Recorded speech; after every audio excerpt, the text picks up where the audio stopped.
जीवन में घटने वाली प्रत्येक घटना क्या निश्चित होती है? पूर्वजन्म के कर्म फलित होते हैं, ऐसा कहते हैं। कृपया मार्गदर्शन कीजिए। देखिए, जीवन में घटने वाली प्रत्येक घटना निश्चित नहीं होती। हमारे जीवन में जो जो घटनाएं घटती जा रही हैं, वो पहले से निश्चित नहीं है। कभी भी, कुछ भी, राइट हो सकता है। अच्छा भी हो सकता है, बुरा भी हो सकता है। पॉजिटिव भी हो सकता है, नेगेटिव भी हो सकता है। हमें सुख भी मिल सकता है, दुख भी मिल सकता है। सारे जीवन में सुख ही सुख नहीं मिलते, कुछ दुख भी मिलते हैं। हम दुख नहीं भोगना चाहते हैं, फिर भी दुख आ जाते हैं और भोगने पड़ते हैं। बहुत सारे दुख ऐसे होते हैं जो हमारे कर्मों के फल नहीं होते, फिर भी भोगने पड़ते हैं। पूर्वजन्म के कर्मों का फल कब और कैसे मिलता है, इस बारे में बहुत भ्रांति है। कितने ही सुख दुख ऐसे होते हैं जो पूर्वजन्म के कर्मों का फल नहीं है, और उन सुख दुख को लोग पूर्वजन्म का कर्म फल मान लेते हैं। कल्पना कीजिए कि एक सेठ के यहाँ चोरी कर 2 लाख रुपए की संपत्ति चोर ले गए। सेठ ने सब सुरक्षा भी की थी, उसके बावजूद चोर आए, उन्होंने सब ताले तोड़ दिए, वे सब सामान ले गए। इस पर लोगों ने कहा कि इस सेठ ने पिछले जन्म में किसी का माल खाया होगा, 2 लाख किसी का हड़प गए होंगे। अब इसको पिछले जन्मों के कर्मों का फल मिला है, इसके यहाँ चोरी हो गई। दरअसल ये सोचना सही नहीं है। वास्तव में सेठ के यहाँ जो चोरी हुई, वो उसके पिछले कर्म का फल नहीं है।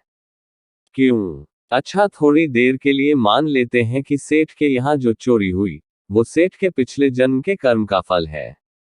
कर्म फल के कुछ मोटे मोटे नियम हैं। उन नियमों को जानते हैं।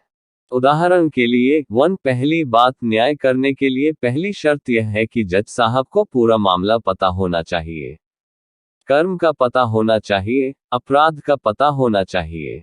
जो व्यक्ति कर्म का फल देता है, न्यायाधीश बनता है, तो यह आवश्यक है कि वो कर्म को जानता हो, तभी तो वो ठीक फल दे सकता है। क्या न्यायाधीश बिना कर्म को जाने ही ठीक फल दे सकता है? नहीं। तो इसलिए कर्म को जानना आवश्यक है। जब तक कर्म को नहीं जानेगा, जब तक मुकदमा नहीं सुनेगा, तो ठीक से न्याय कैसे करेगा? कौन अपराधी है, उसने अपराध कैसे किया, कब किया, कहाँ किया, कितना किया, वो सब प्रमाण, एविडेंस होना चाहिए। न्यायाधीश जब तक ये सारी बातें नहीं जान लेगा, तब तक क्या वह ठीक ठीक न्याय कर सकेगा? नहीं कर सकता। दूसरी बात, जितना अपराध हुआ, उसका दंड कितना दिया जाए। पेनल कोड, दंड संहिता में क्या लिखा है? इतने अपराध का इतना दंड दो।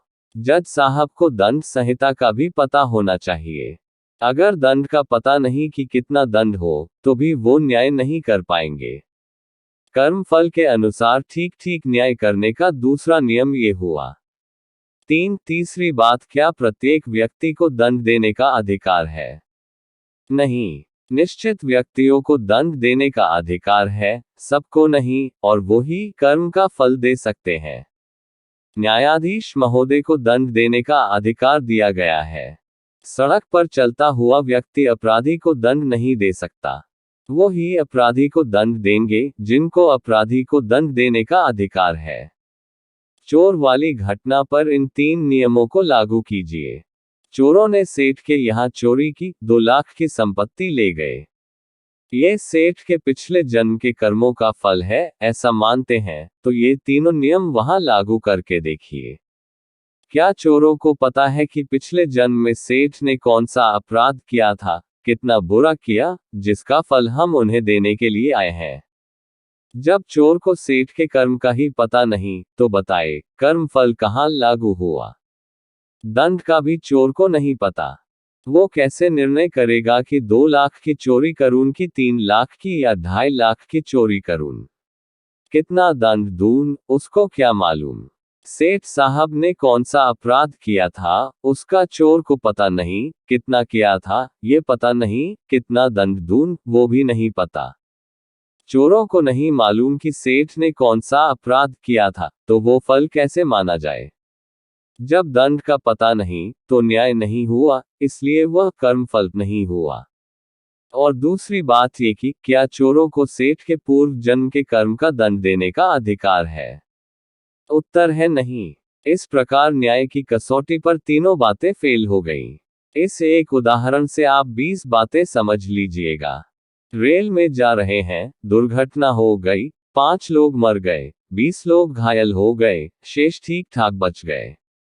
यहाँ लोग कहेंगे, जो 5 मर गए, इनकी मौत यही लिखी थी, यह इनका कर्म फल था। ये बिल्कुल झूठ बात है, बिल्कुल गलत बात है।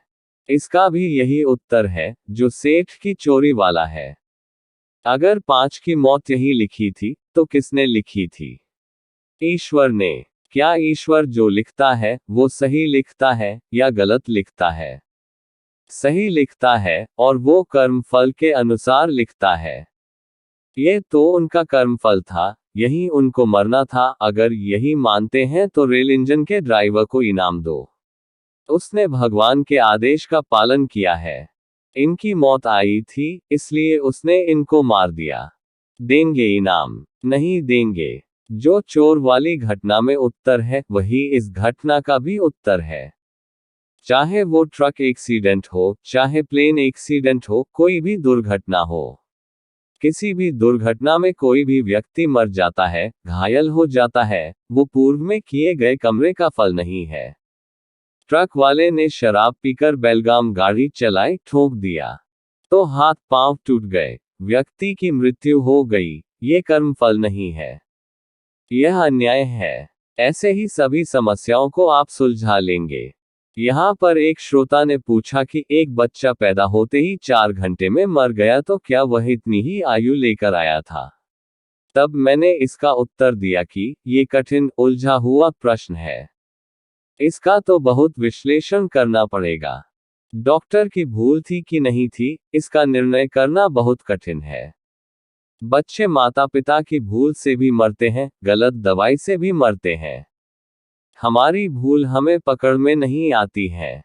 कैसे होती है भूल? एक रोगी ICU में था, कभी होश में आता था, तो कभी बेहोश हो जाता था।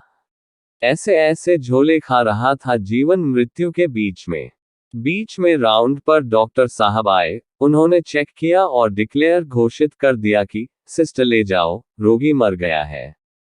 इतने में वो रोगी होश में आ गया, और उसने सुन भी लिया कि डॉक्टर साहब ने बोल दिया कि रोगी मर गया। इतने में रोगी मरी मरी सी आवाज में बोला, डॉक्टर साहब, मैं अभी मरा नहीं हूं, जिंदा हूं। तो नर्स ने डांट कर कहा, चुप रहो, डॉक्टर को तुमसे ज्यादा मालूम है। अब बताए, डॉक्टर को ज्यादा मालूम है या रोगी को? तात्पर्य है कि डॉक्टर भी मनुष्य है, परमात्मा नहीं है।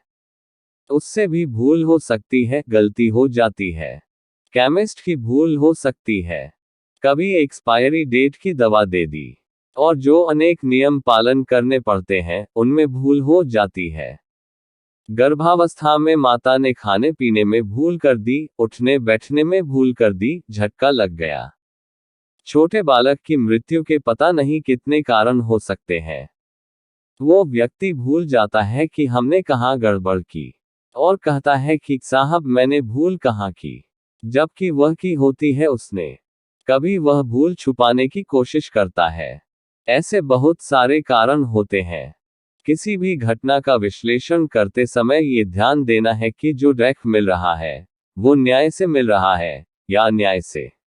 कसौटी याद रखिए, यदि न्याय से डायरेक्ट मिल रहा है, तो कर्म फल, और अन्याय से मिल रहा है तो कर्म फल नहीं। सेठ के यहाँ चोरी हुई, यह अन्याय से उसको डायरेक्ट दिया, ये कर्म फल नहीं है।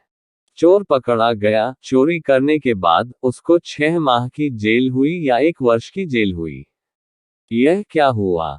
ये न्याय हुआ। जो न्याय है, वो कर्म फल है। जिसने चोरी की, उसको जेल हुई। दूसरे ने चोरी नहीं की, उसको जेल नहीं हुई। चोरी की किसी और ने, लेकिन जेल में गया कोई दूसरा, तो इसे अन्याय कहेंगे। ऐसे भी किस्से बहुत आते हैं। एक व्यक्ति ने किसी का खून कर दिया और वह 20 साल तक नहीं पकड़ा गया, खुला घूमता रहा। 20 साल बाद हत्या की एक और घटना हुई और इस बार हत्या किसी दूसरे ने की तथा यह निर्दोष होते हुए पकड़ा गया।